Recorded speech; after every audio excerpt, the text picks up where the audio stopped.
साहिल और मुस्कान ने सिर्फ सौरभ का कत्ल करने से पहले या कत्ल करने के बाद की ही पूरी प्लानिंग नहीं की थी, बल्कि उन्होंने ये जानकारी भी हासिल की थी कि अगर दिल पर खंजर का सीधा वार किया जाए तो बचने की कोई गुंजाइश नहीं रहती। पर दोनों बेहोश सौरभ का कत्ल खुद होश में रहते हुए नहीं करना चाहते थे। इसीलिए कत्ल से पहले साहिल और मुस्कान ने ड्रग्स लिया। इसके बाद एक एक कर खंजर के 3 वार सौरभ के दिल पर उतार दिए। पेश है सौरभ के कत्ल की कहानी, उस कमरे की जुबानी जहां यह कत्ल हुआ। जादू टोने और तंत्र मंत्र की दीवारों से भरा ये कमरा तो आप पहले ही देख चुके हैं। आज उस कमरे में आपको लेकर चलेंगे जिस कमरे में 3 और 4 मार्च की दरमियानी रात को सौरभ के सीने नहीं बल्कि सीधे दिल में खंजर उतारा गया था। मेरठ का ये वही घर है जहां सौरभ, मुस्कान और उनकी 6 साल की बेटी किराए पर रहा करते थे। घर के बाहर की तस्वीर और भीड़ तो आप पहले ही देख चुके हैं। चलिए अब घर के अंदर चलते हैं। ये 19 मार्च की तस्वीर है जब मेरठ पुलिस पहली बार मुस्कान और साहिल को लेकर इस घर में पहुंची थी। ये उसी कमरे की तस्वीर है जिस कमरे में सौरभ का कत्ल हुआ था। असल में ये तस्वीर सौरभ के कत्ल के 14 दिन बाद 18 मार्च की, जिस दिन पहली बार सौरभ के कत्ल का खुलासा हुआ था। कमरे में रखा ये वही बेड है जिस बेड पर 3 मार्च की रात सौरभ सोया हुआ था। सोया क्या, बेहोश था, क्योंकि उस रात उसे कोफ्ते में बेहोशी की दवा मिलाकर खिला दी गई थी। कोफ्ता में जब लेके आया तो उसने सर्व करने के लिए बोला, सर्व कर दो। ये रात के 8-9 बजे के आसपास की बात है। इसने उसमें ये एंग्जाइटी जो दवाई थी इसने मिक्स कर दी। मिक्स करने के बाद इसको खाना परोस दिया। इसने खाना खाया। करीब 12 बजे के आसपास, ये 12 साढ़े 12 के आसपास ये बेहोश हो गया। बेहोश होने के बाद इसने साहिल को बुलाया। साहिल आया वहां पे रात में करीब 1 बजे के आसपास साहिल पहुंचा है। जिस कोफ्ते में मुस्कान ने बेहोशी की दवा मिलाई थी वो कोफ्ता असल में खुद सौरभ रेस्तरां से लेकर आया था। उसे कोफ्ता बहुत पसंद था। कत्ल से कुछ देर पहले की सौरभ की यह आखिरी तस्वीर है। रेस्तरां से कोफ्ता लेकर वो अपने एक दोस्त के साथ मोटरसाइकिल पर लौट रहा है। सौरभ इस मोटरसाइकिल के पीछे बैठा है। ये तस्वीर 3 मार्च की रात 11:49 की है। इसी बेड पर बेहोश सौरभ के सीधे दिल पर मुस्कान और साहिल ने चाकू के कुल 3 वार किए थे। हर वार में चाकू के दस्ते पर मुस्कान और साहिल दोनों के हाथ थे।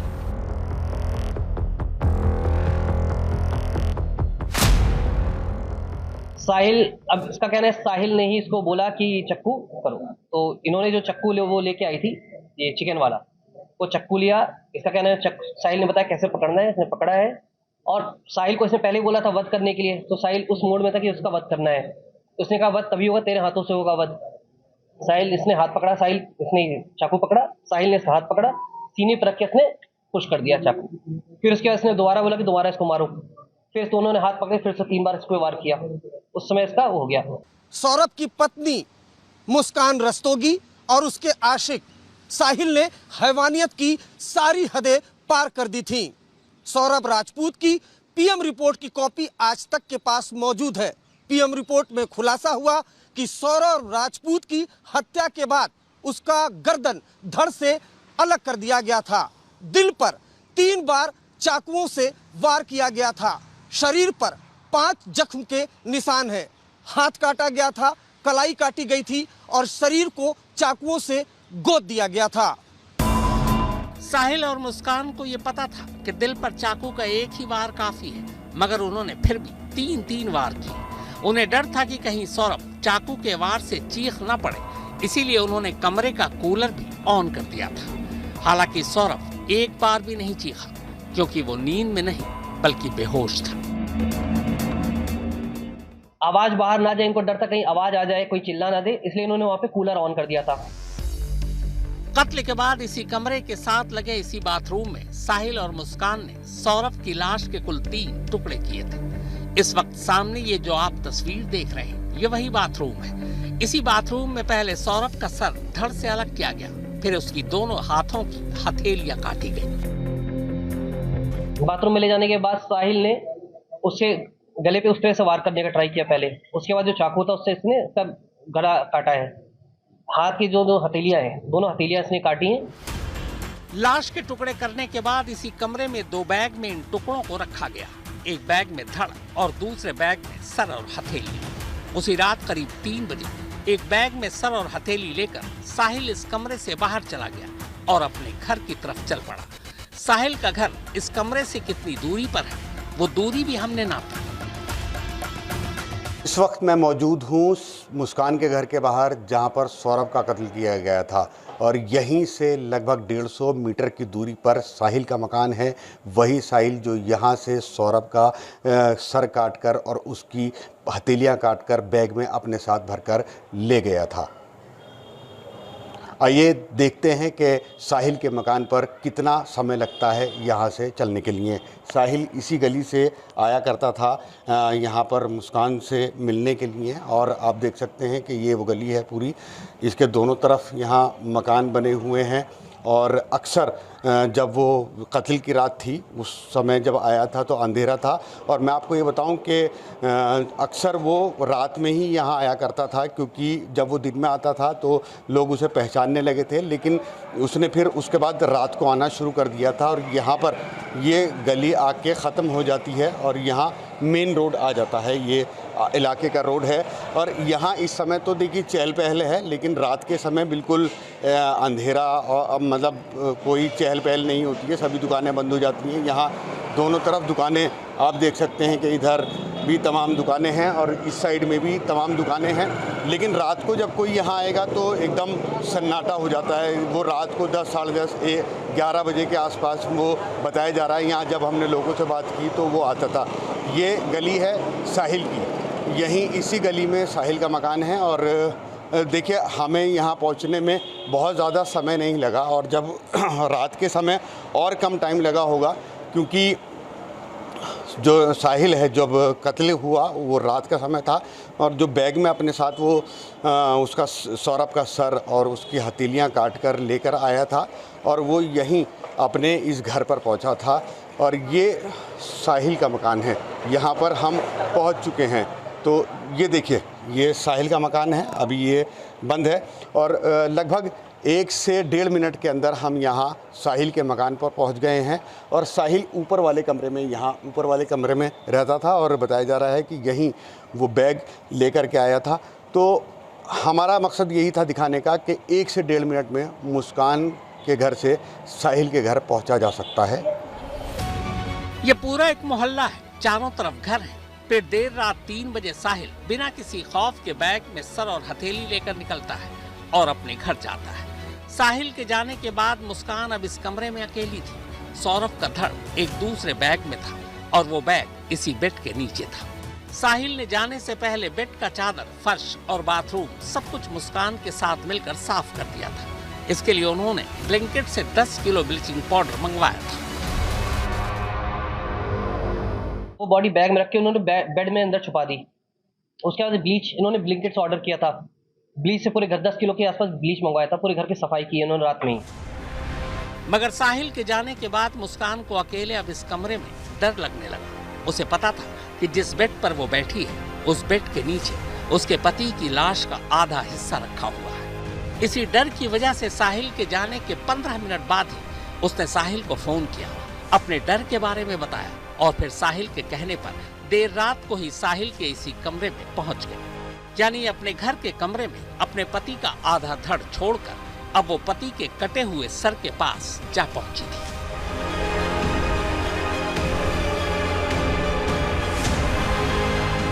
अगली सुबह यानी 4 मार्च को साहिल और मुस्कान फिर से इस कमरे में लौटते हैं। दोपहर 3 बजे तक बाजार से ड्रम, सीमेंट और बाकी चीजें लाने के बाद सौरभ की 3 टुकड़ों वाली लाश को किसी ड्रम में सीमेंट के घोल के साथ पैक कर देते हैं। फिर दोनों तैयार होते हैं।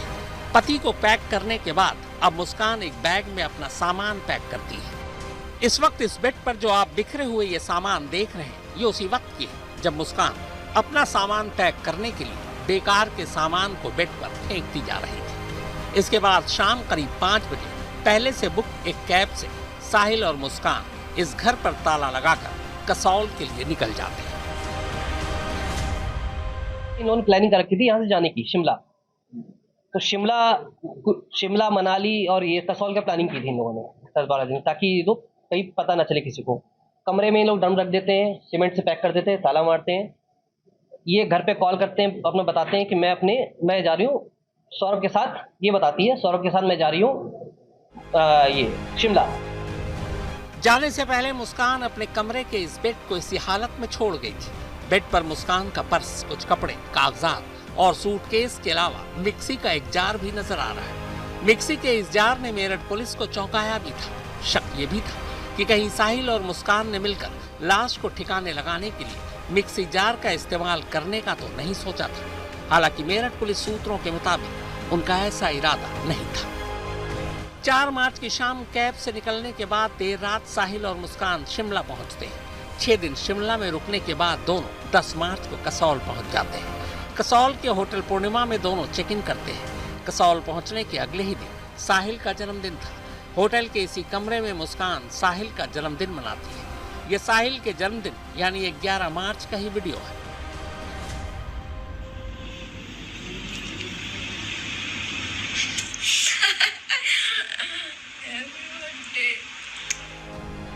इस होटल में दोनों अगले 6 दिनों तक रुकते हैं। दरअसल साहिल और मुस्कान दोनों ही नशे के भी आदी थे।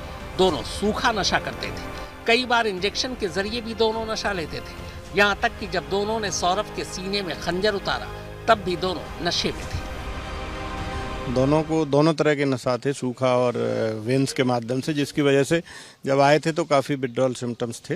वो हमने चिकित्सा के माध्यम से और नशा मुक्ति केंद्र के माध्यम से दूर कर लिए। अब उनकी दैनिक चर्या सामान्य और नियमित हो गई। इंजेक्शन वाला बोले आपकी सूखा नशा भी और इंजेक्शन के जरिए भी नशा करते थे? हाँ, दोनों के सिम्टम पाए गए थे। दोनों की दवा जो है विड्रॉल सिम्टम की चिकित्सक ने दी है। शिमला, मनाली और कसौल में इसी नशे की खातिर ही दोनों पहुंचे थे।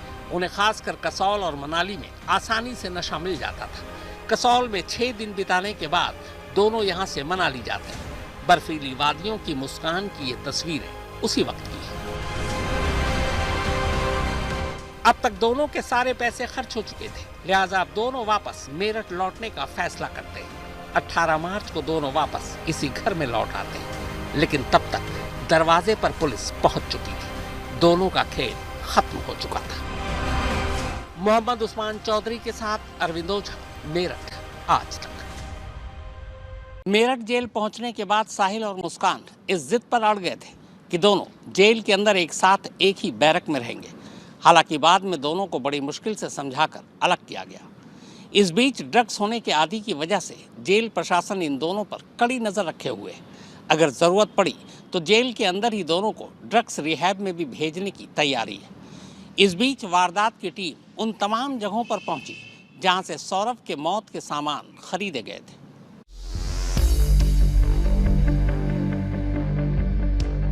सौरभ के कत्ल के इल्जाम में पुलिस ने उसकी पत्नी मुस्कान और बॉयफ्रेंड साहिल को गिरफ्तार कर जेल तो भेज दिया, लेकिन जेल जाने के साथ ही दोनों ने वहां नए नखरों की शुरुआत कर दी। सबसे पहले एक अजीबोगरीब मांग रखकर जेल प्रशासन को ही चौंका दिया। दोनों ने जेल अधिकारियों से कहा कि वो जेल में भी साथ साथ रहना चाहते हैं, लेकिन चूंकि महिला और पुरुष बंदियों की जेल अलग अलग होती है, उनकी मांग को ठुकराते हुए उन्हें अलग अलग बैरकों में भेज दिया गया। रात होते होते दोनों ने पहले खाना खाने से ही इनकार कर दिया था और फिर अपने लिए नशे का सामान मांगने लगे। नशा न मिलने से दोनों की हालत भी खराब हो रही थी। दोनों ने बताया कि वो शराब और सिगरेट के साथ साथ सूखा नशा भी करते हैं। ऐसे में जेल में ही दोनों की पहले अलग से मेडिकल जांच करवाई गई और फिर उन्हें सीधे जेल के डी एडिक्शन सेंटर में भिजवा दिया गया। काउंसलिंग की आपने बात की, जाहिर सी बात है पुलिस ने भी बोला कि नशा करते हैं। किस तरह का नशा करते हैं दोनों, किस तरह का? काउंसलर्स जिला अस्पताल से टीम आई थी, महिला जिला अस्पताल से। उन्होंने लेडीज़ की काउंसलिंग की है और हमारे चिकित्सक ने काउंसलिंग की है पुरुष की। दोनों को दोनों तरह के नशा थे, सूखा और वेंस के माध्यम से, जिसकी वजह से जब आए थे तो काफ़ी विड्रॉल सिम्टम्स थे। मुस्कान और साहिल को जेल गए अब कई दिनों का वक्त गुजर चुका है, लेकिन दोनों की ओर से रची गई कत्ल की साजिश और उससे जुड़ी कहानियों का खुलना अब भी जारी है। तफ्तीश में पता चला है कि मुस्कान ने काफी पहले ही अपने पति सौरभ के कत्ल की साजिश रच ली थी। साजिश के तहत वो सौरभ को कोई ऐसी दवा देना चाहती थी जिससे वो बेहोश हो जाए, और इसी प्लानिंग के मुताबिक उसने खुद के डिप्रेशन में होने का ड्रामा किया और डॉक्टर के पास पहुंच गई। डॉक्टर ने जांच की और जब डॉक्टर को कोई गंभीर समस्या नजर नहीं आई तो उसने पर्ची में कुछ मामूली दवाएं लिखकर मुस्कान को वापस भेज दिया। लेकिन मुस्कान पीछे हटने को तैयार नहीं थी। अब उसने गहरी नींद और बेहोशी के लिए काम में आने वाले दवाओं के बारे में सर्च करना शुरू कर दिया और कुछ ऐसी दवाओं के बारे में जानकारी जुटाने में कामयाब हो गई। इसके बाद उसने डॉक्टर की ओर से मिली पर्ची में खुद ही अपनी ओर से कुछ ऐसी दवाओं के नाम लिख लिए और उन्हें लेकर केमिस्ट के पास पहुंच गई। इस तरह मुस्कान ने धोखे से वो दवाइयां खरीदी जिन्हें खाने में मिलाकर उसने पहले सौरभ को बेहोश किया और फिर उसके सीने में चाकू बरसाए। कौन सी दवाई थी जो वो लड़की लेके गई थी? भैया ऐसे नाम मुझे ध्यान नहीं है, बिल है, बिल में पता लग जाएगा आपको। बिल है आपके पास में? अच्छा, क्या लड़की अकेले आती थी या किसी के साथ आती थी? भैया पहली बार लड़की आई है। हाँ। अब मैंने उससे पहले, आज से पहले, मतलब उस दिन से पहले उसे देखा भी नहीं और मुझे पता भी नहीं। आपने पहले बताया था कि किसी बुजुर्ग के साथ आई। हाँ, बुजुर्ग के साथ आई थी, ये बता रहा हूँ। हाँ। लेकिन फर्स्ट टाइम मेरी दुकान पर आई थी। जिस दिन उसे पुलिस लेके आई थी उसने क्या पूछा उससे और क्या आपकी बात हुई? और उन्होंने ये पूछा कि आपने दवाई किससे ली थी? उन्होंने कहा यहाँ से ली थी। वो उन्होंने कहा आपका नाम है, अब उन्होंने मेरा नाम नोट करा पुलिस वालों ने और उन्हें ले गए। इससे पहले मुस्कान ने 22 मार्च को 800 रुपए खर्च कर मेरठ के ही एक दुकान से चिकन काटने वाले 2 चाकू खरीदे थे। उसने बातों बातों में दुकानदार को चाकू खरीदने की वजह चिकन काटने को भी बताया था। गिरफ्तारी के बाद मुस्कान ने चाकू खरीदने वाले दुकान की पहचान तो जरूर की, लेकिन खुद दुकानदार मुस्कान को नहीं पहचान सका। उसका कहना था कि उसके दुकान में बहुत से कस्टमर आते जाते रहते हैं और उसे मुस्कान की याद नहीं है।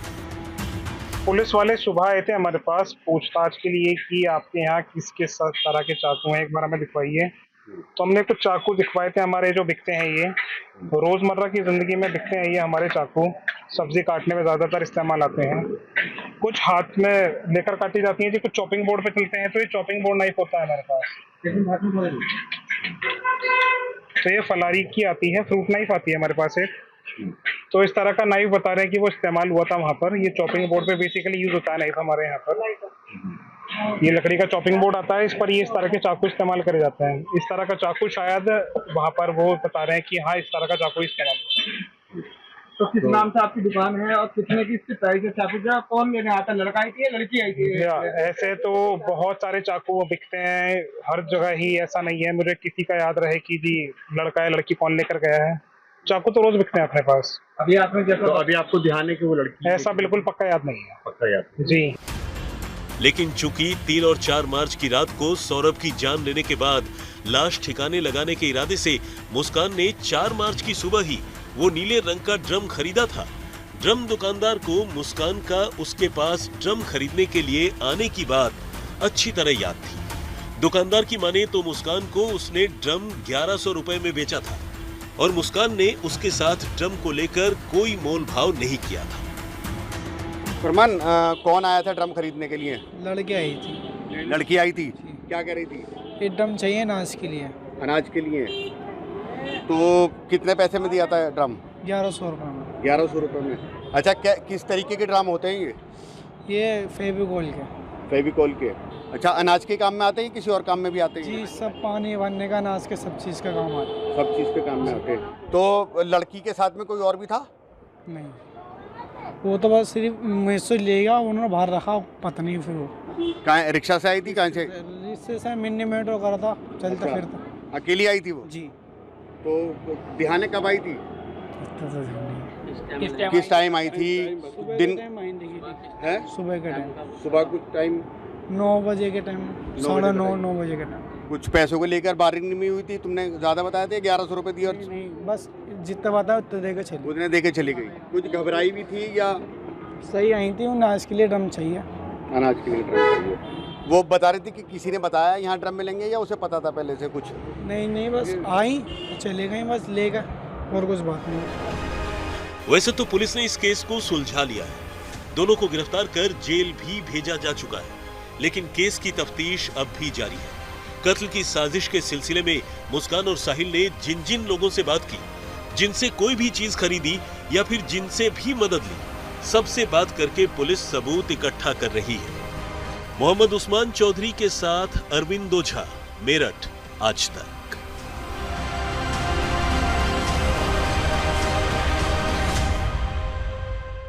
तो वारदात में फिलहाल इतना ही, मगर देश और दुनिया की बाकी खबरों के लिए आप देखते रहिए आज तक।